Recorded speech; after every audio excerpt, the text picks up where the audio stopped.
Finally साथीहरु आज चाहिँ हामी यहाँनेरि ताम्ली छ्यावन दिदीको घर आएको अनि यहाँ चाहिँ हामी खोर्सानी टिप्न आएको छौं है। एकदमै राम्रो राम्रो छ खोर्सानी चाहिँ। दिदी चाहिँ यता हुनुहुन्छ अनि यो पनि दिदी नै हो। अकबरी खोर्सानी हो भन्दै हुनुहुन्छ दिदीले।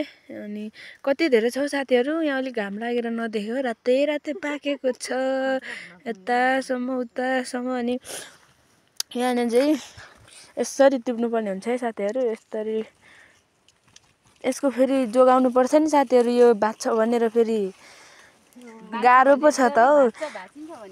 भाँचिन्छ भनेर फेरि यसरी टक्क टक्क टिप्ने हो साथीहरु। यो फेरि खोर्सानी चाहिँ किन्न आउनु होला।